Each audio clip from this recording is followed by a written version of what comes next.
Thank you. Good afternoon, ladies and gentlemen. It's a pleasure to be here again at All Energy. First, a brief introduction about Accenture for those who don't know it. We're a consulting, technology, and outsourcing organization with about almost 300,000 employees worldwide now and an annual revenues in excess of 23 billion. So as you can see, I've come here today rather oddly perhaps to talk about oiling the cogs of offshore wind projects, which might seem a bit of an anachronism, but of course I'm speaking metaphorically, given the high tech that's involved in this industry. I hope you'll see that what I'm talking about is sparking some thoughts and interesting discussions on how better systems and services can aid the reduction of cost of energy for this industry, which, as we've heard here, is crucial.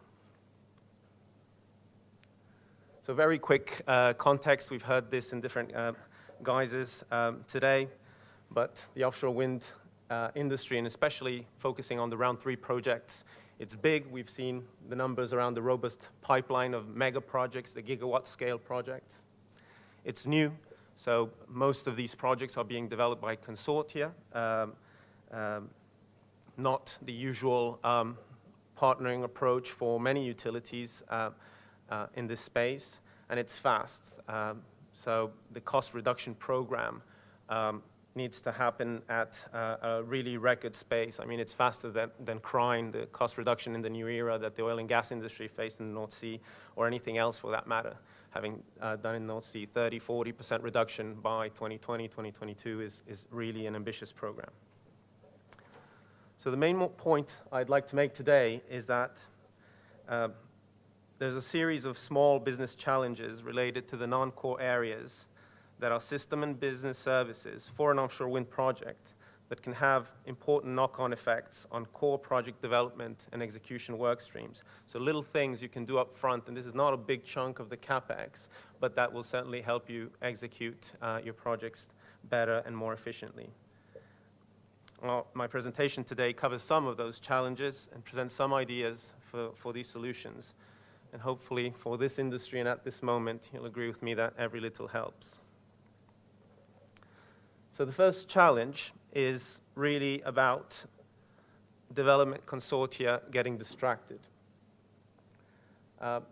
These consortia are typically small organizations that are set up with borrowed staff, borrowed systems, and using a pretty fragmented supplier base.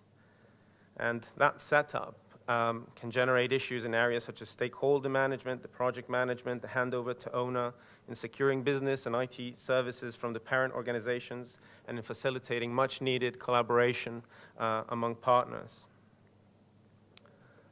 So this challenge, these things of course are quite simple to solve, but they do mean that you need to dedicate these scarce resources to focus on non-core things, thereby potentially increasing the risk that the core things are executed suboptimally.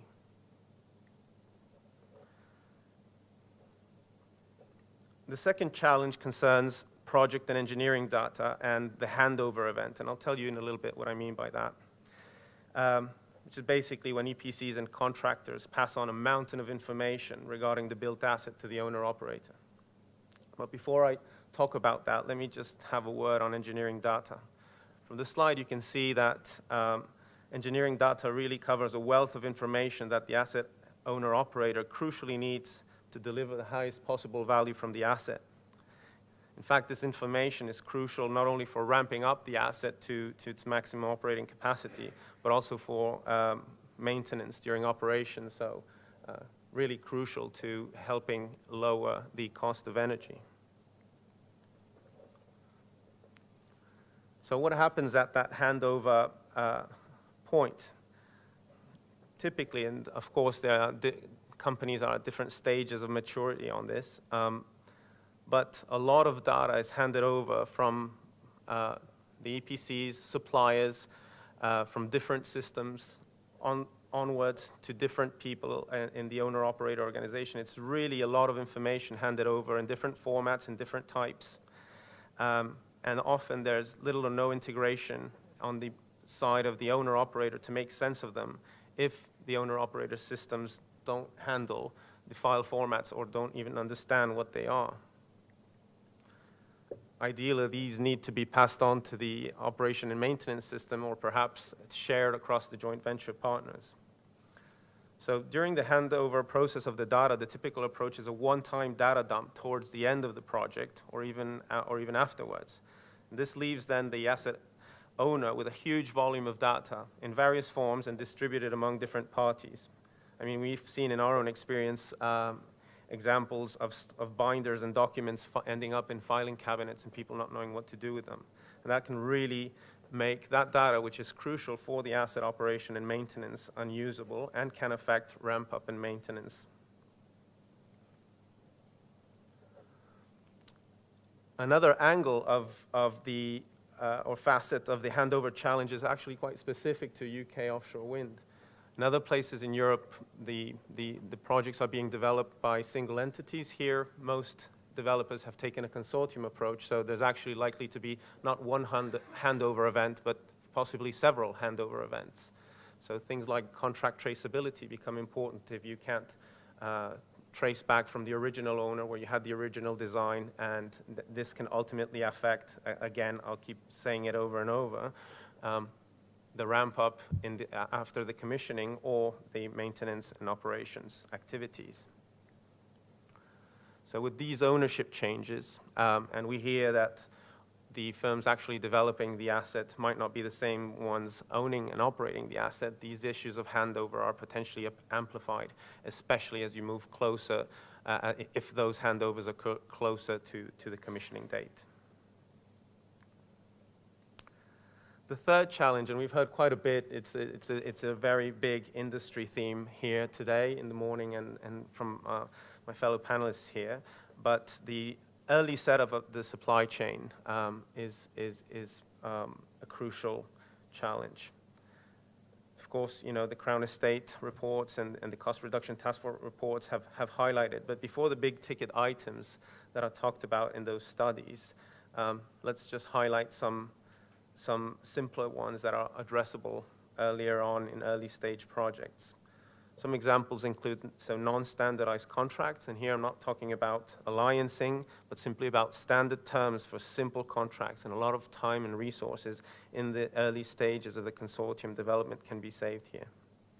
The absence of material standards, there again, it's not about a single model of turbine being used by the entire industry or harmonizing coding for gearbox spares, but really about nuts and bolts, arriving at standards for having a unique system of nomenclature for the entire industry. Siloed logistics, siloed procurement. For the moment, many seem to be doing their own thing, even for non-core, non-engineering components where there's really not a competition issue. Thing is, if you don't get these things right early on, and we have an opportunity to do so because we are at early stages of still at early stages of the development of the mega projects for round 3, you will get them wrong for a long time. So what can be done? And I'd like to share with you some suggestions for better systems and services that we think can help oil the cogs of the offshore wind industry.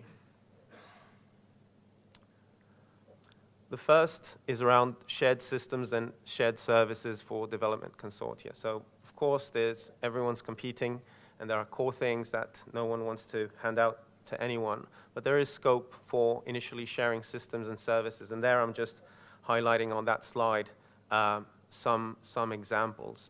Industry solutions or partially shared systems and business services can lower costs, facilitate handover, and enable better project execution, not least through smoother partner collaboration.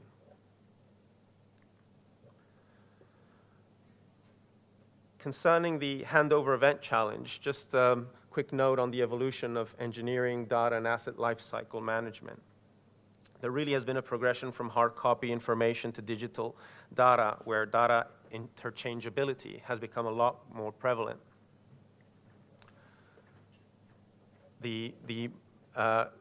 modern industries include automotive or advanced manufacturing, and new nuclear is moving into that space as well. Consider, for example, for automotive, where yearly car model design changes require data to flow through first, second, and third tier supply bases and onto their manufacturing plants.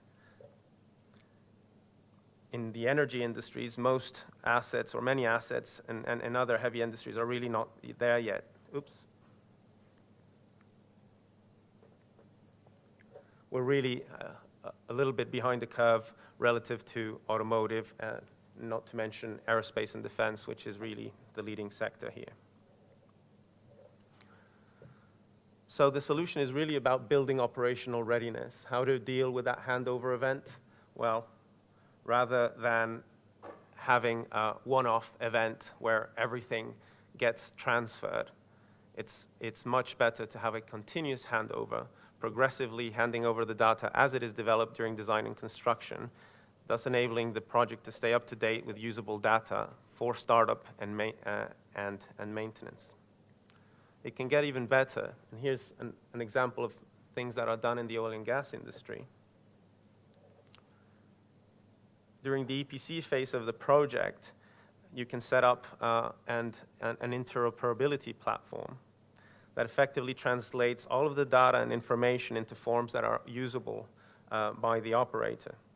Also, capabilities like effective storage, file management, versioning, and other activities can be performed by this function called engineering data management.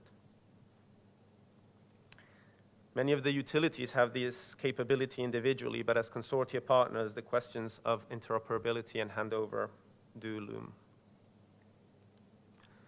And finally, around the early stage supply chain challenges, we think there are a few things that developers could begin doing now, both individually or in a collaborative manner. See there on my slide on the developer side, the supplier relationship management, category management, planning and inventory management for capital projects. And shared across developer, we could see standard contracting frameworks, buying groups for non-engineered materials and services where competition is not really an issue, common materials standard, as I mentioned earlier on, and shared logistics. There's, we think, potential economies of scope and scale that can be developed by setting these up early on by the industry.